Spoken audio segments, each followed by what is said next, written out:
Hello दोस्तों, मैं अजय शर्मा आपका हार्दिक स्वागत करता हूं श्याम पैरामेडिकल क्लासेज के इस ऑनलाइन प्लेटफॉर्म पर। जैसा कि हम देख रहे हैं, श्याम पैरामेडिकल क्लासेज पर पैरामेडिकल की लगभग सभी कोर्सेज की क्लासेज स्टार्ट हो गई है।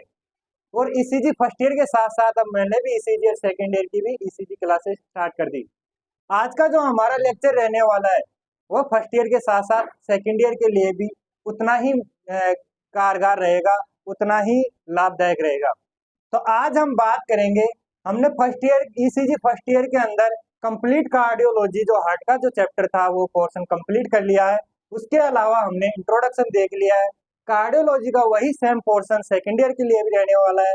वैसे फर्स्ट ईयर में पढ़ लेते हैं, इसलिए सेकंड ईयर में कार्डियोलॉजी की कोई इतनी इंपॉर्टेंस नहीं होती है। बस यही है कि फर्स्ट ईयर का याद रहना चाहिए, क्योंकि जब हम ईसीजी पढ़ रहे हैं और हमको कार्डियोलॉजी सिस्टम में हार्ट के बारे में नहीं पता तो हमको ये मान लो ईसीजी के बारे में पढ़ना बेकार है। तो आज हम बात करने वाले हैं कि जो हमारी ईसीजी की वेव बनी है वह हमारी वेव कैसे बनी है। वैसे ये टॉपिक फर्स्ट ईयर का है, पर कई लोगों को पता नहीं होता है, इसलिए सेकेंड ईयर के लिए भी वो उतना ही कारगर है। तो हम बात करें कि ईसीजी की जो वेव है, ईसीजी की वेव में क्या क्या आता है? पी, क्यू, आर, एस और टी। मेन ईसीजी की वेव में ओनली फॉर ये वेव आती है जिसके अंदर पी अलग से बनी होती है, क्यू आर एस का एक कॉम्प्लेक्स होता है और टी वेव भी अलग से बनी होती है। अब ये वेव का निर्माण कैसे होता है यह आज की क्लास में हम बात करने वाले हैं। इससे पहले हम बात करें कि जो हार्ट की मायोकार्डियल मसल्स होती है, हमने देखा कि जो कंडक्टिव सिस्टम था वह मायोकार्डियल मसल्स को डीपोलराइज करता है, चार्ज करता है, जिससे क्या होता है कि मायोकार्डियल मसल्स होती है वह कॉन्ट्रैक्शन करती है और उसी के कारण हमारा हार्ट कार्य करता है किसका? पंपिंग का। अब वो हार्ट का डीपोलराइज होना किस तरीके से होता है वह देखेंगे हम पहले ईसीजी वेव पढ़ने से पहले। तो उसको बोलते हैं क्या? Action potential. क्या बोलते हैं? Action potential.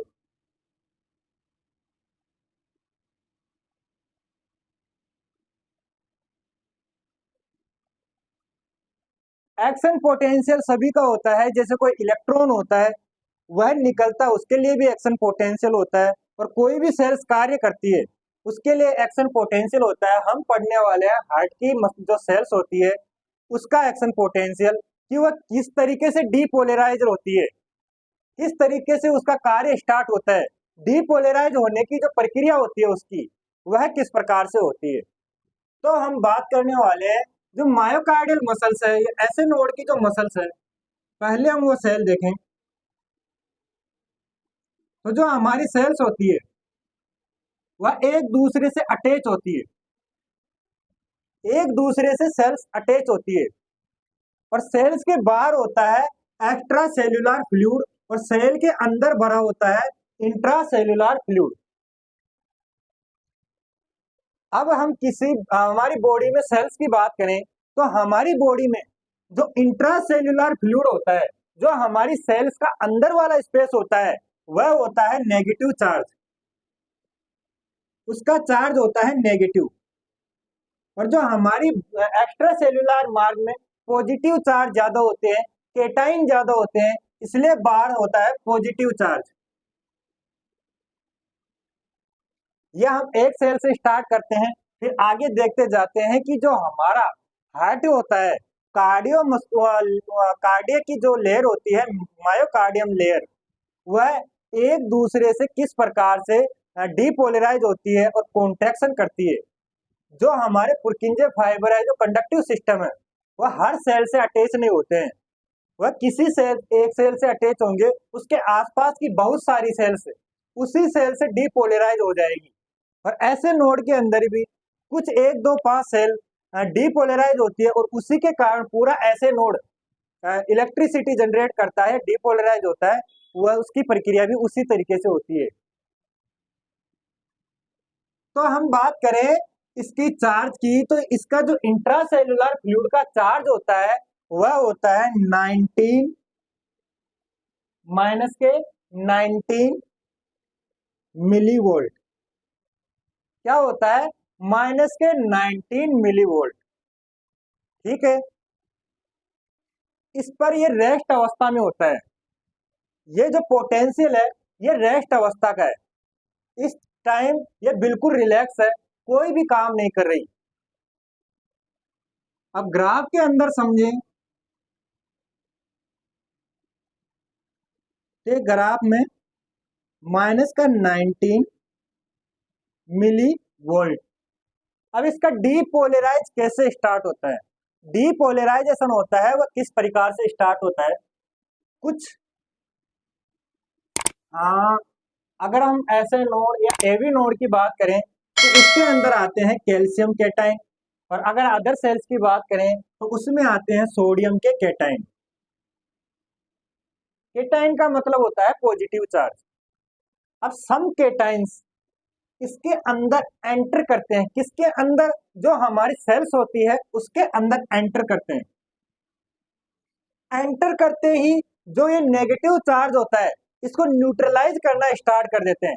अब न्यूट्रलाइज करेंगे तो जो नेगेटिव चार्ज है -90 वोल्टेज वह बढ़ना स्टार्ट हो जाएगा। बढ़ना किस तरीके, कौन सी दिशा में? पॉजिटिव दिशा में, क्योंकि इसके अंदर, जैसे मान लो इसके अंदर 10 इलेक्ट्रॉन है हमारे पास।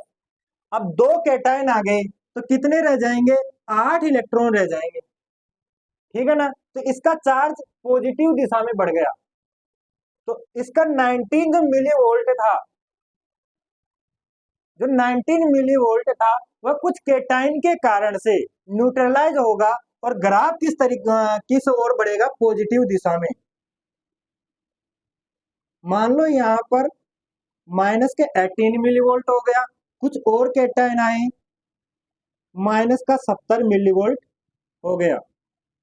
अब जो इसको माइनस का 70 मिली वोल्ट हुआ इसको बोलते हैं थ्रीशोल्ड पोटेंशियल। क्या बोलते हैं?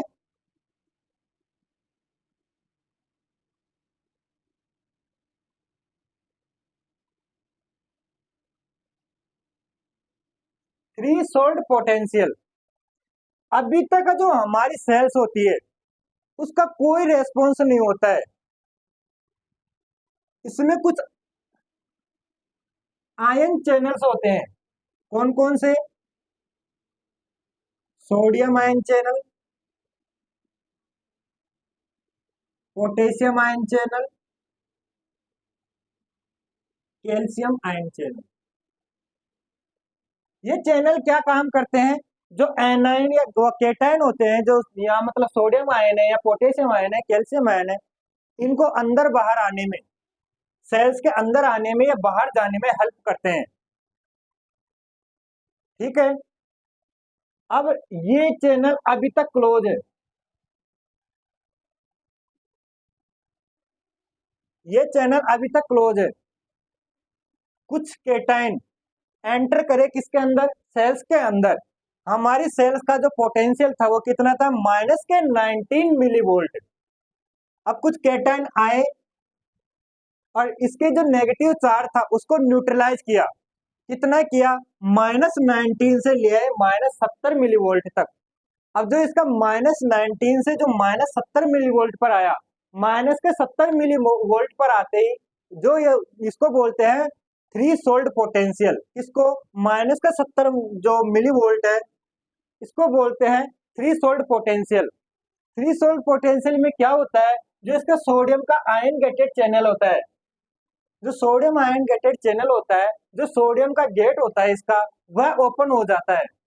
ओपन होते ही क्या होगा कि जो बाहर सोडियम है वो तेजी से अंदर आना स्टार्ट कर देते हैं। अब तेजी से अंदर आएंगे तो जल्दी जल्दी जो हमारा जो नेगेटिव चार्ज सेल के अंदर है उसको न्यूट्रलाइज करना स्टार्ट कर देते हैं और अपनी पॉजिटिविटी बढ़ा देते हैं। मतलब जो नेगेटिव चार्ज था वो तो कम होने लग जाता है और पॉजिटिव चार्ज बढ़ना स्टार्ट हो जाता है। तो हमारा ग्राफ तेजी से ऊपर की तरफ बढ़ता है। माइनस के 60, माइनस के 50, धीरे धीरे ये आ गया, जीरो पे आ गया और जीरो से भी ऊपर बढ़ जाता है। मान लो माइनस प्लस के 10। अब अंदर जो पहले नेगेटिव चार्ज ज्यादा था अंदर, अब हो गया पॉजिटिव चार्ज। क्योंकि हमारा ग्राफ नेगेटिव से भी ऊपर पहुंच चुका। ये जो हमारी प्रोसेस होती है इसको बोलते हैं सेल का डीपोलराइज होना, सेल का चार्ज होना। कैसे होता है? हमारी सेल्स के अंदर नेगेटिव चार्ज अधिक मात्रा में होता है और इसको बोलते हैं इंट्रासेल्युलर फ्लूइड, इसको बोलते हैं एक्स्ट्रा सेल्युलर फ्लूइड। जो हमारी इंट्रासेल्युलर फ्लूइड है उसके अंदर जो नेगेटिव चार्ज होता है वह ज्यादा होता है, बाहर पॉजिटिव चार्ज होता है। धीरे धीरे सब सर्वप्रथम कुछ कैटाइन अंदर एंटर करते हैं और कुछ एक इलेक्ट्रॉन को, कुछ नेगेटिव चार्ज को न्यूट्रलाइज करते हैं, जिससे जो हमारा नेगेटिव चार्ज होता है वह कम होता है। कितना कम हुआ? माइनस का 70 मिली वोल्ट पर। माइनस का 70 मिली वोल्ट पे आए उसको बोलते हैं थ्रेशोल्ड पोटेंशियल।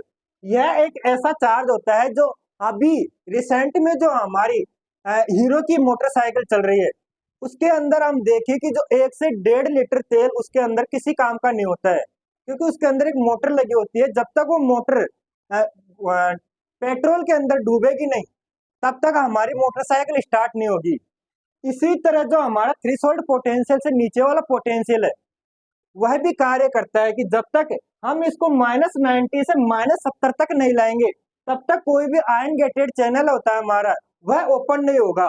पर -70 ml तक आते ही, मिली वोल्ट पर आते ही जो हमारा सोडियम आयन चैनल होता है वह ओपन हो जाता है। यानी कि जो हमारी हीरो की गाड़ी है उसके अंदर मान लो 1 लीटर तेल तक वो मोटर ऊपर रहती है। 1 लीटर से ऊपर डालेंगे हम तो मोटर डूबना स्टार्ट हो जाएगी और मोटर डूबेगी तो जो पेट्रोल होता है उसको पंप करेगी, जिसके कारण हमारी मोटरसाइकिल स्टार्ट हो जाएगी। तो इसी तरीके से जो ये -70 मिली वोल्ट से कम है वह उसी पेट्रोल की तरह कार्य करेगा जो कि हमारी मोटरसाइकिल में किसी काम का नहीं है। अब उसको स्टार्ट करने के लिए कम से कम जो पेट्रोल चाहिए होता है वही उसका क्या हो गया? Threshold potential. इसीलिए जो इसको कम से कम पोटेंशियल जो इसके आयन गेटेड चैनल होता है, सोडियम आयन गेटेड चैनल, उसको ओपन करने के लिए चाहिए होता है वह कितना होता है? -70 मिली वोल्ट। वही क्या होगा? Threshold potential. थ्रेशोल्ड पोटेंशियल पर आते ही यह एक्टिव हो जाती है, सेल खुद से एक्टिव हो जाती है और अपने जो सोडियम गेटेड चैनल होता है उसको ओपन कर लेती है, जिसके कारण तेजी से फास्टली सोडियम के जो आयन होते हैं वह अंदर एंटर करना स्टार्ट हो जाते हैं और जो हमारे नेगेटिव चार्ज था उसको न्यूट्रलाइज करते हैं, जिसके कारण क्या होता है? नेगेटिव चार्ज कम हो जाता है और पॉजिटिव चार्ज बढ़ जाता है। तो हमको ग्राफ कुछ इस प्रकार से देखने को मिलता है। ये जो सेल होती है इसका जो ये ग्राफ देखने को मिला, ये कौन सी फेज कहलाती है? ये कहलाती है डीपोलराइजेशन।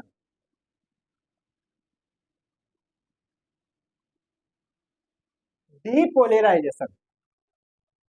अब क्या होता है जब पॉजिटिव के अंदर पहुंच जाता है ग्राफ तो इसके जो दो गेट सोडियम, कैल्शियम और पोटेशियम जो आयन गेटेड चैनल थे, ये दोनों जो गेट थे ये एक्टिव हो जाते हैं और ये ओपन हो जाते हैं।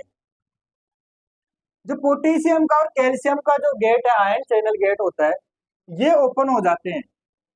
अब जो हमारी सेल्स होती है उसकी एक्स्ट्रा सेल्यूलर फ्लूइड होता है, उसमें कैल्शियम की मात्रा अधिक होती है और जो इंट्रा सेल्यूलर फ्लूइड होता है उसके अंदर पोटेशियम बहुत अधिक मात्रा में पाया जाता है।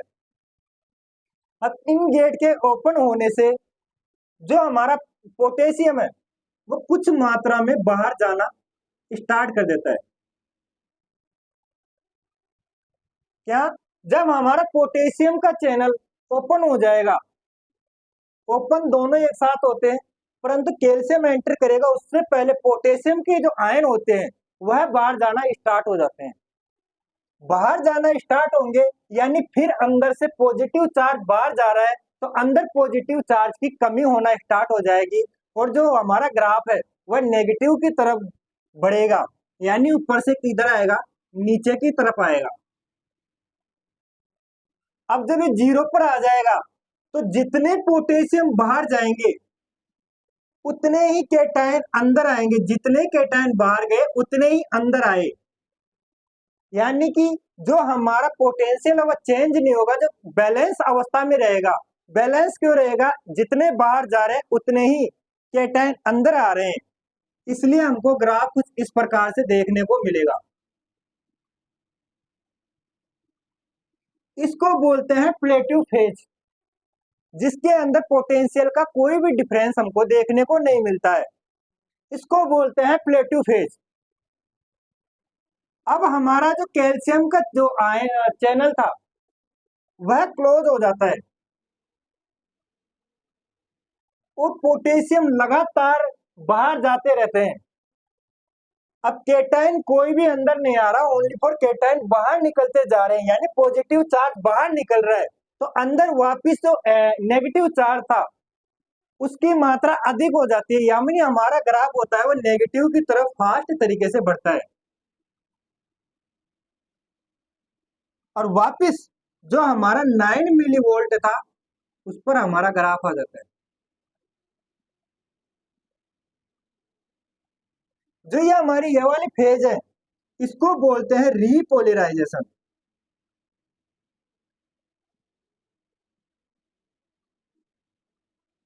रीपोलराइजेशन इसको बोलते हैं हम एक्शन पोटेंशियल का जो हमारा ग्राफ होता है वह इस तरीके से होता है। ये होता है थ्रीशोल्ड पोटेंशियल, इसके अंदर पोटेंशियल का ग्राफ होता है वह पॉजिटिव की तरफ बढ़ता है, यहाँ पहले नेगेटिव की तरफ आता है, फिर एक बैलेंस अवस्था में चला जाता है जिसको बोलते हैं थ्रीशोल्ड पोटेंशियल, फिर ये नेगेटिव की तरफ आ जाता है। क्यों? क्योंकि हमारे कैल्शियम का जो गेट होता है, कैल्शियम आयन चैनल गेट होता है, वह क्लोज हो जाता है और पोटेशियम का जो आयन चैनल गेट होता है वह ओपन रहता है, जिससे तेजी से पोटेशियम होते हैं वो इंट्रासेल्यूलर फ्लूइड से एक्स्ट्रा सेल्यूलर फ्लूइड की तरफ बढ़ते हैं या निकलते हैं बाहर, जिससे कि जो अंदर पॉजिटिव आयन था, जो कैटाइन थे, वह कम हो जाते हैं, वह बाहर निकल जाते हैं और अंदर वापस नेगेटिव चार्ज बढ़ता रहता है और कितना हो जाता है -19 मिली वोल्ट तक हमारा पोटेंशियल पहुंच जाता है। वापिस इसको एक बार समझें, हमारा इंट्रासेल्युलर फ्लूइड के अंदर नेगेटिव चार्ज होता है वह अधिक मात्रा में होता है और एक्स्ट्रा सेल्युलर फ्लूइड में, यानी जो हमारी सेल होती है उसके अंदर नेगेटिव चार्ज होता है और सेल के बाहर पॉजिटिव चार्ज होता है। अब सम केटाइन जैसे सोडियम या कैल्शियम सेल के अंदर एंटर करते हैं, सेल के अंदर कौन सा चार्ज होता है? नेगेटिव चार्ज होता है। जैसे ये एंटर करते हैं कुछ इलेक्ट्रॉन को न्यूट्रलाइज कर देते हैं और चार्ज होता है वो हमारा किस तरफ बढ़ जाता है? सेल के अंदर का पॉजिटिव की तरफ। जो -19 था वह पॉजिटिव की तरफ बढ़ जाता है। कितना बढ़ता है? धीरे धीरे वो -70 तक पहुंचता है। -70 तक आता है, उसको क्या बोलते हैं? Threshold potential. और थ्रीशोल्ड पोटेंशियल एक इस तरह से काम करता है, जैसे कल बताया था कि ये एक मोटरसाइकिल जो अभी हीरो की मोटरसाइकिल आ रही है उसमें जो ऐसे 1.5 लीटर तेल होता है जो कि मोटर डूबने से पहले किसी काम का नहीं होता है, उसी तरह ये थ्रीशोल्ड पोटेंशियल होता है। मतलब जैसे कि सोडियम और कैल्शियम अंदर तो आएंगे और पॉजिटिव की तरफ भी लेके जाएंगे, पर उस टाइम तक जब तक ये थ्रीशोल्ड पोटेंशियल पर ना आ जाए तब तक सेल खुद से एक्टिव नहीं होगी और ये कोई से भी जो आयन गेटेड चैनल है उसको ओपन नहीं करेगी, और उसको ओपन नहीं करेगी तो खुद से काम नहीं करेगी। तब तक तो बाहर से जो कैटाइन आ रहे हैं वही अपना काम करेंगे।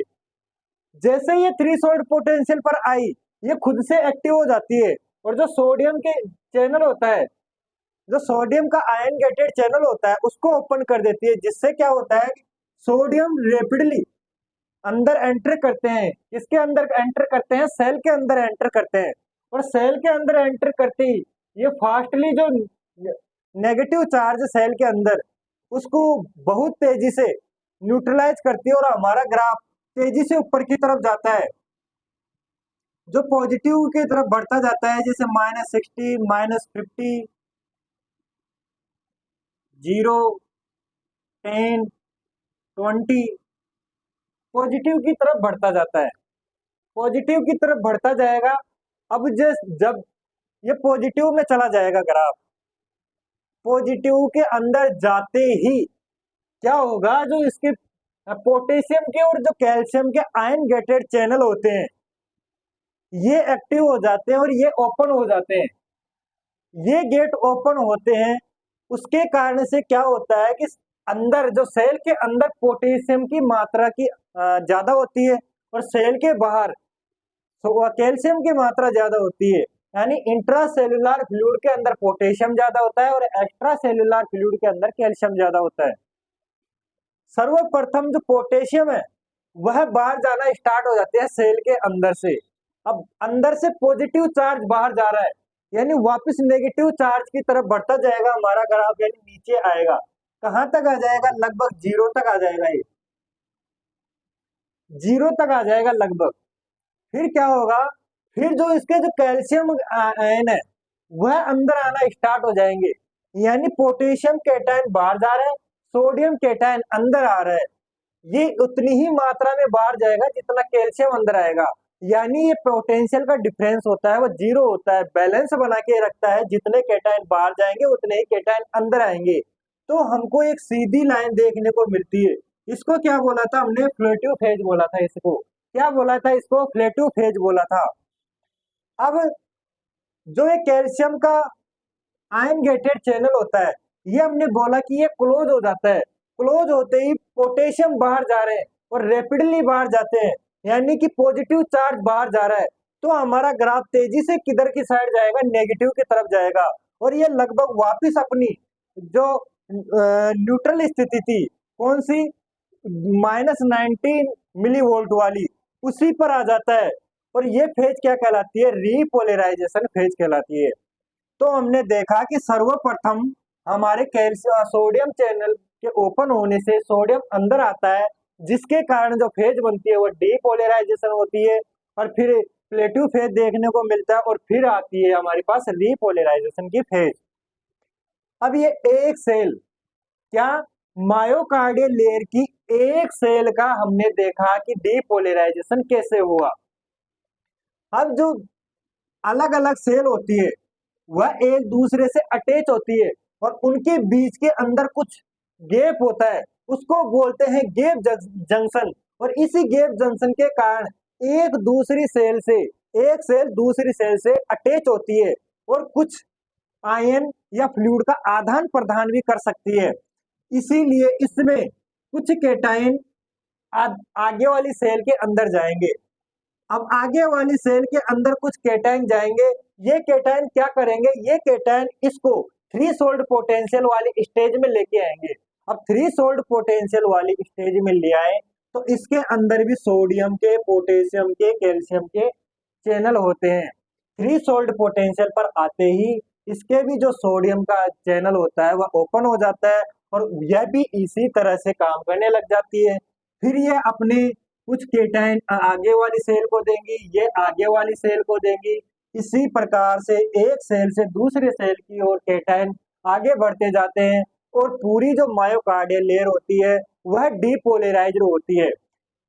पहले एक सेल डीपोलराइज्ड होना स्टार्ट ही करेगी, वह डीपोलराइज्ड होगी नहीं, डीपोलराइज्ड होना स्टार्ट ही करेगी जैसे ही सोडियम चैनल ओपन होगा।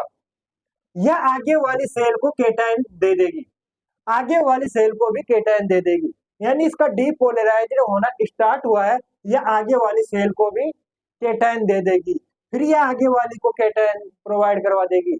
ऐसे इलेक्ट्रिसिटी होती है वह एक सेल से दूसरी सेल के अंदर भी पहुंचती है, विस्तार होती है, स्प्रेड करती है, फैलती है। इस प्रकार से जो हमारी मायोकार्डियल सेल्स होती है वो डीपोलराइज होती है और उसके अंदर डीपोलराइज होने के कारण हमको कॉन्ट्रैक्शन देखने को मिलता है। और कॉन्ट्रैक्शन जैसे ही करेगी तो वह जो अ, अपने जो चैम्बर के अंदर, जैसे एट्रियम की मायोकार्डियल सेल डीपोलराइज करेगी तो एट्रियम के चैम्बर में जो फ्लूइड होगा, जो ब्लड होगा, वह उसको आगे धकेल देगी, आगे प्रेशर के साथ भेज देगी, जो कि कहाँ चला जाएगा? वेंट्रिकल में। और ऐसे ही जो वेंट्रिकल में ब्लड होगा वह प्रेशर के साथ आगे जो एरोटा है और पल्मोनरी आर्टरी है उसमें ब्लड चला जाएगा। किसके कारण? डीपोलराइज्ड होने के कारण ही वह कॉन्ट्रैक्शन करेगी और कॉन्ट्रैक्शन के कारण ब्लड आगे चला जाएगा। तो दोस्तों ये था हमारा एक्शन पोटेंशियल। उम्मीद करता हूं कि जो एक्शन पोटेंशियल का जो आज का लेक्चर रहा है वह आपको अच्छी तरह समझ में आया होगा। और ऐसी तरह से जो पैरामेडिकल की सभी क्लासेज है वह लेने के लिए अभी ज्वाइन करें श्याम पैरामेडिकल क्लासेज को। और अगर आपके जो कोई दोस्त है वो भी पैरामेडिकल कर रहे हैं तो उनके साथ भी ये वीडियो शेयर करें ताकि उनकी भी हेल्प हो सके। धन्यवाद।